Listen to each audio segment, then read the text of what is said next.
This conversation begins in the book of Matthew, the gospel according to Apostle Matthew, chapter 10, verse 1.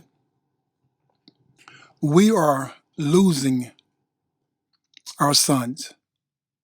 You heard me. We are losing our sons, and some of us have already lost our sons.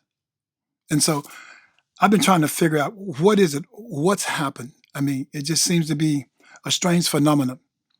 I mean, what's going on? Why are young black men killing young black men? And how are we just all desensitized to it now? And it's happening every single day.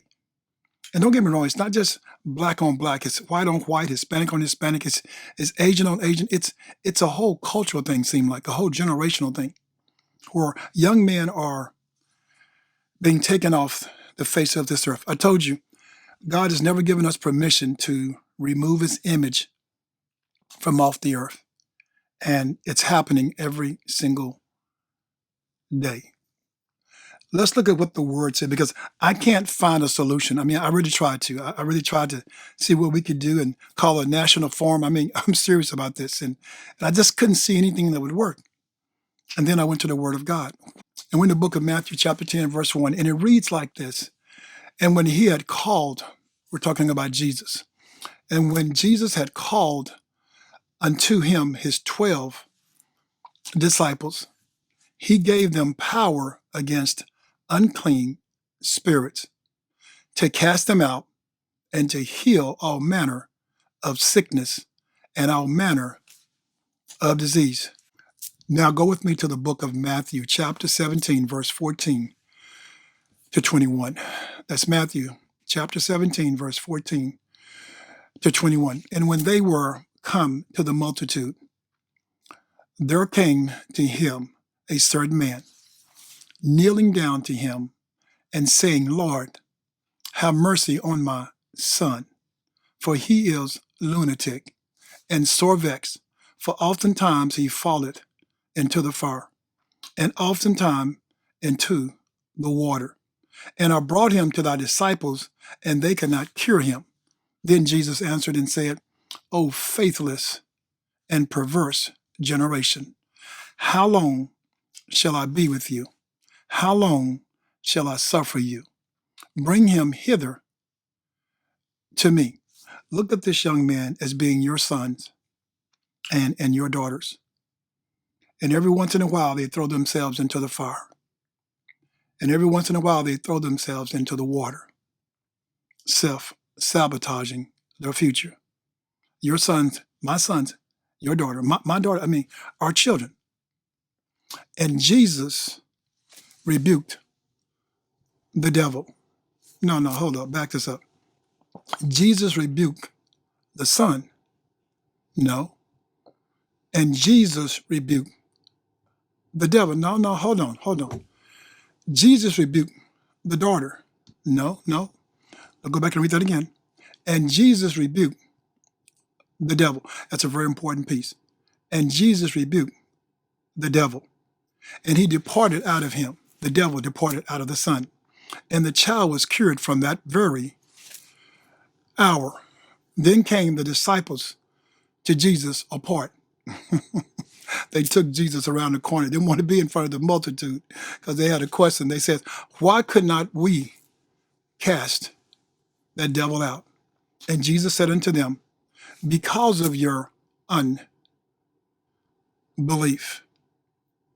Because of your unbelief. Your sons, your daughters are casting themselves, tossing themselves into the fire, into the water, into the frying pan, if you will. And you can't deliver them out of it because of your unbelief. You're doing everything you can. You've tried everything, and you haven't budged them. And it's because of your unbelief. For verily I say unto you, if ye have faith as a grain of mustard seed, ye shall say unto this mountain, remove hence to yonder place, and it shall remove, and nothing shall be impossible unto you. Jesus said, when you build up your belief, you can speak boldly. When you build it up, but you've got to build it up. You've got to go for it. You've got to stop being so passive. You've got to start being aggressive with this one. Howbeit this kind, watch this, goeth not out, but by prayer and fasting. Jesus said, you want some of this? You got to lay before me. You're going to have to pray and fast. This one comes by, watch this, your belief getting big and strong. It comes by fasting and praying. We know we need this. When we talk about our children, I told you we're losing our sons and daughters. So we need some of this. Go with me to John chapter 14, verse 12. That's John 14 and 12. Jesus speaking, verily, verily, I say unto you, he that believeth on me, listen to this. We just had unbelief. He that believeth on me, the works that I do, shall he do also. And greater works than these shall he do, because I go unto my Father. Jesus is saying, I'm leaving. But there's some work here that your sons, your daughters, you and your wife, that you guys can do. Wow. Greater works. Do you hear me? I didn't say the same works. I said greater works. Listen to me. Let me tell you what's happened. Let me tell you what we need to do to correct some things. When I call my children, let's say I'm in the living room and I call my children. Jesus talking about calling the disciples. Listen to me. I call my children. I'm in the living room. They're way back in their bedrooms. But I call them. They can hear me now. I call them. And I have to call them several times before I get a response. I mean, they hear me. I know they hear me. And watch this. Instead of coming to me, they holler back at me and they say, what? Yes, sir. What you need? Instead of running to me, instead of coming to my presence, watch this. They holler back at me. And then when they do finally come to me, when I call them out, hey, get up here, they act like I'm bothering them. Yes, they're acting as if something's wrong, as if I'm pulling their teeth by having them come forward. Isn't that something? You see, we've done something so drastic around here. Because watch this. When my father used to call me when I was younger, and he called me, Donnie, I could be urinating, and I'm going to stop it midstream because I'm going to see what he wants. You see, I didn't have that opportunity. I didn't have that chance, if you will, to ignore him. And to have him call me more than once, you got to be kidding me. You see, our children have lost total respect. Our children have. I would run up there and say, yes, daddy, yes, father, yes, sir, because if I didn't, I'd be on the floor, knocked out. But our children have no fear, no fear. They would just stand back in that room and just holler all day long if you let them. If you let them. And we've done it to ourselves. Because, see, we decided, we all decided, we took a vow, I guess, some type of decree, that our parents did something wrong when they raised us. And so we decided that we would do something totally different when we raised our children. And so we formed this, what I call this softer edge, if you will. We decided to raise our children as friends, like they're our best friends. We wanted this more of a friendly environment for our children so they could come to us and talk to us and have opinions. Well, hold up. You've heard that old proverb, give them an inch and they'll take a mile. Our children have taken a mile. You're talking about the most privileged generation of all time. You're talking about these most entitled generation of all time. They have completely walked all over us as parents. I mean, we did it to ourselves because we wanted something so different, like something was so wrong. I mean, look how we turned out. We turned out great. Somehow we bought into this pie in the sky that there's a better way to raise your children. And so we went for it. Yes, we went for it. I mean, listen to this. When have you ever heard Jesus tell John, hey, go get Peter? I know Peter's back there in that room. I know he heard me, but he's back here in that room, and he's playing that John Madden football on his Xbox. Go get him. You've never heard that. We're told the disciples, watch this, they came when Jesus called. You know why? Because my sheep know my voice. Your children don't know your voice. My sheep know my voice, and a stranger they will not follow. They won't follow strange things. Yes, they won't follow anyone except for my voice. My children will follow me. Because, see, a form of following your voice is a form of worshiping your voice. It's a form of respecting your voice. Do you know the voice of Jesus? Let me ask you again.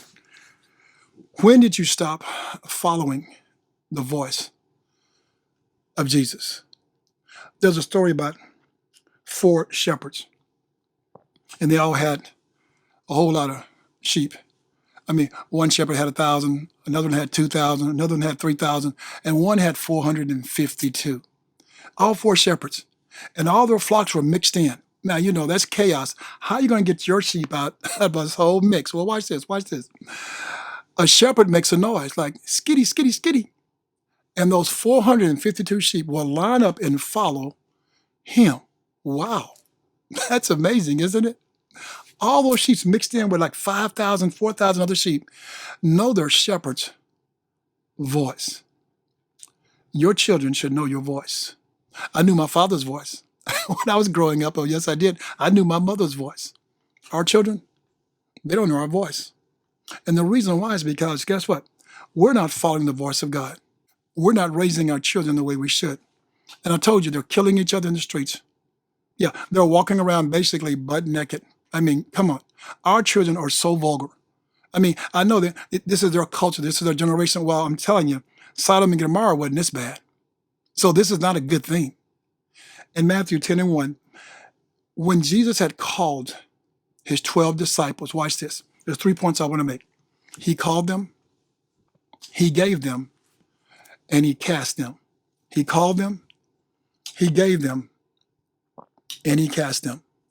When you and I were 17, 18 years old, just think about it. We weren't trying to hear this Jesus thing. I mean, we weren't trying to hear this good news thing. We weren't. We weren't trying to be morally sound. No, we weren't. I wasn't trying to be celibate. I wasn't trying to be a virgin. Neither were you. And we surely wasn't trying to listen to someone trying to disciple us. Oh, no. Time out. This was our season, when you think about it, in our youth. And we wanted to be buck wild and fancy free. I mean, we wanted something that what they call that crazy life, that crazy living. We were away from our parents. I mean, hey, we were going for it. I wanted to smoke as much as I wanted to smoke. I wanted to drink as much as I wanted to drink. I wanted to party as much as I wanted to party.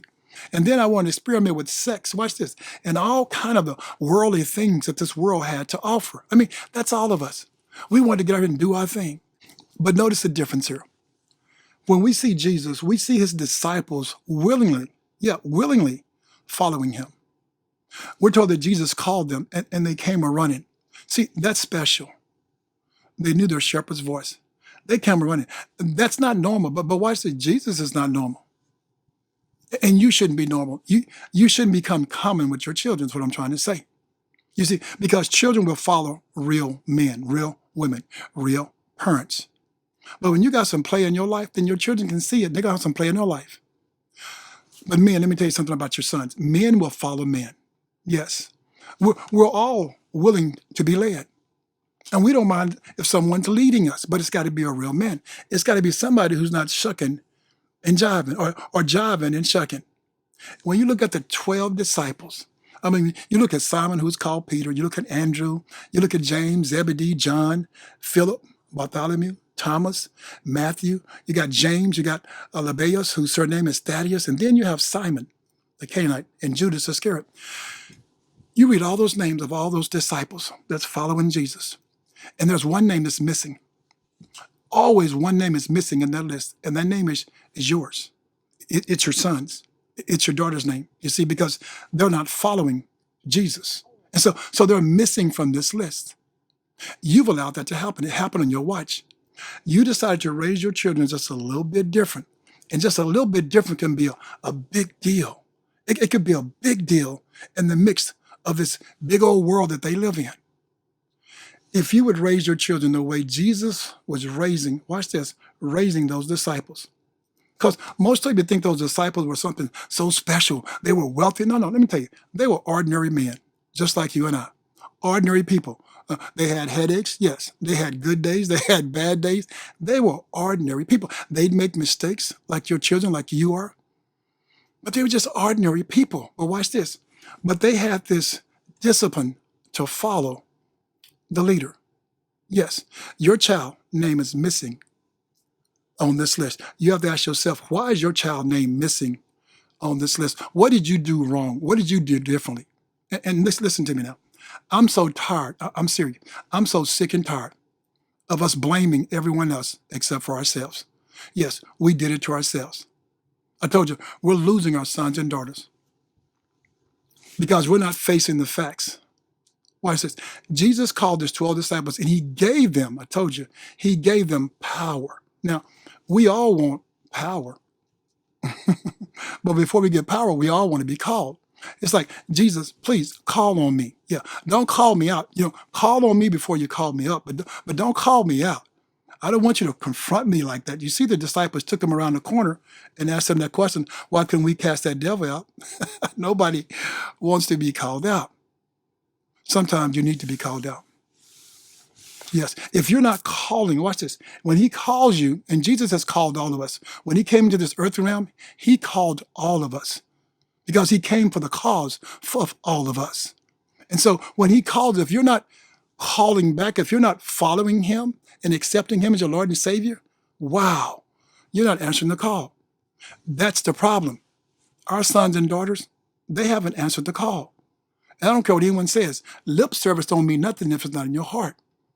They are not answering the call. And that's why they're buck wild and fancy free. I mean, just think about it for a moment. When was the last time you called your son and your daughters and they came running to you versus running from you? And when Jesus called his 12 disciples, he gave them power. He called them and he gave them power.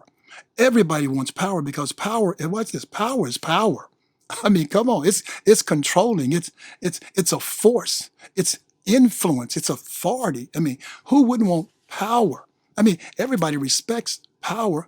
Jesus gave them power, watch this, against unclean spirits.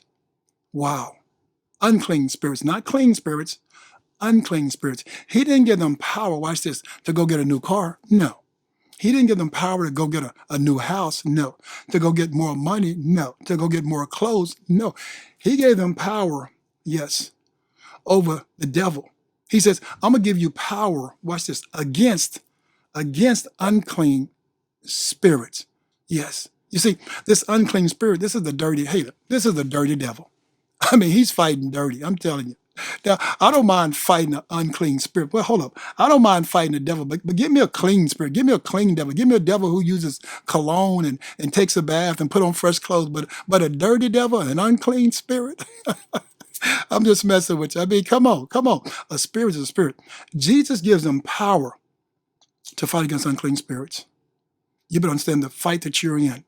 The fight that your child, your little son and your daughter is in. They're in a fight. Yes, for eternity, they're in a fight for their lives. He gave them power against unclean spirits to cast them out. Watch this. You can lay hands on yourself and cast some foolishness out. And they're not doing that because you haven't taught them. No. We played around. Come on, we played around. And to heal all manner of sickness and all manner of disease. That's what they have inside of them. Right now, if you're not careful, you have a stronghold in your house right now. It could be your son, your daughter, it could be your wife, it could be your husband, it could be your mother-in-law, but there's a stronghold, I'm quite sure, in your house right now, if you've never cast it out. There's a cyclical generational demon, if you will, roaming through your house. And if you're talking to, watch this, if you're talking to it, then you're doing the right thing. But most of you are talking to your children, always beating them up, always fussing at them. No. Quit fussing at them. Talk to the devil inside of them. See, there we go.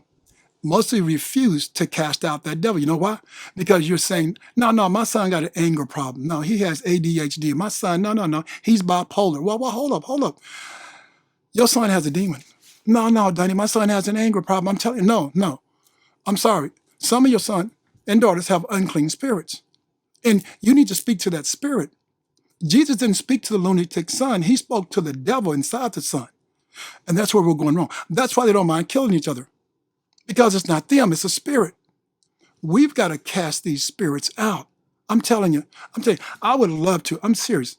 I'm so tired of going to funerals. especially young people killing young people.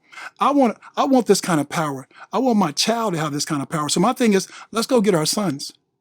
Let's go get our daughters and let's teach them what's happening because they don't know.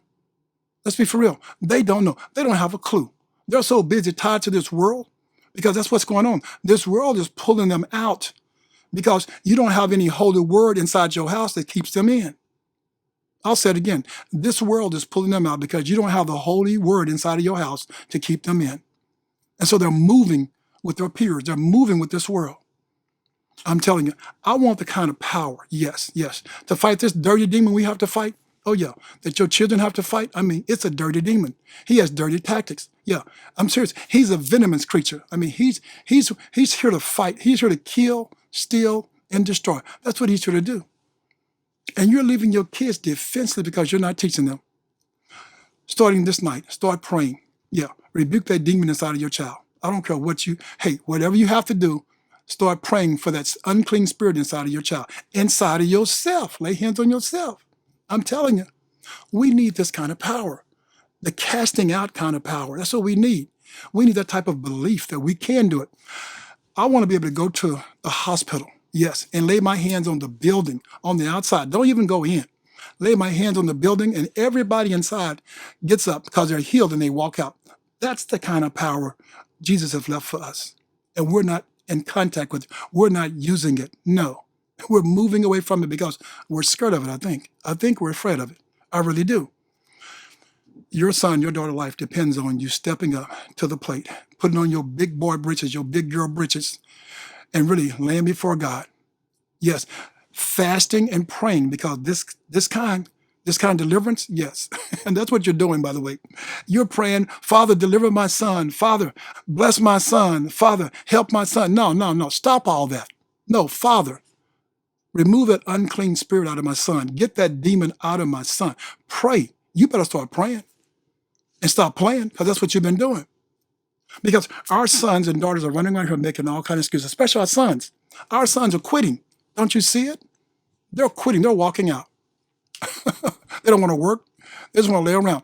Our sons have every kind of excuse. Well, my father wasn't there for me. My mother raised me by herself, I mean, I didn't get through high school because somebody was bullying me. I mean, they go on and on. I'm taking medication and on and on.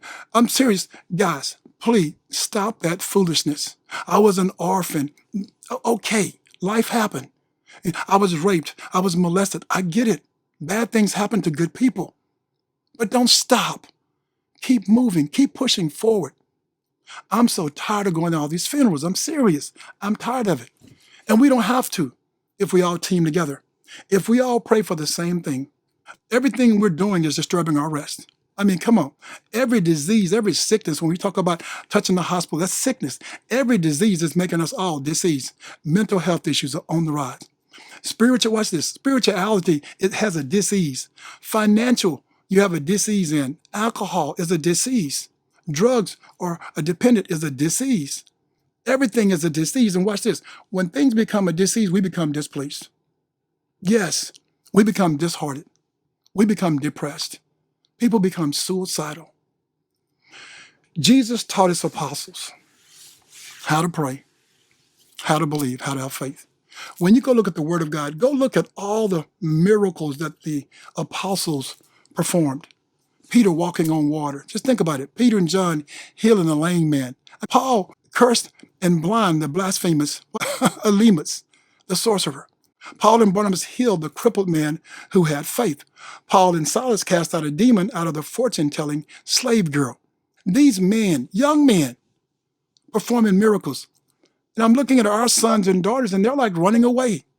And so if they are not the ones performing miracles, are there no miracles being performed? Have our young men walked away from all the blessing God has for them? Have we allowed that to happen on our watch? All the miracles that could be happening is because our sons and daughters are laying down on them because they've walked away from them. I told you, God called them. He gave them, and he gave them that power to cast out demons.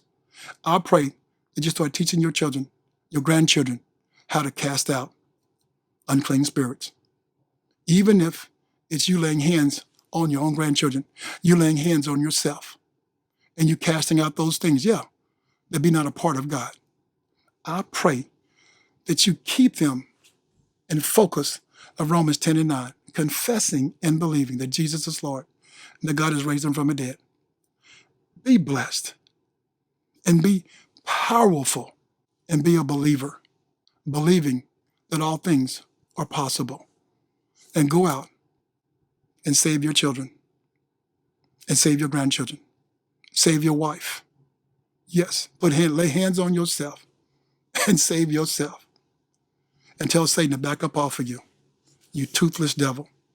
In Jesus' name,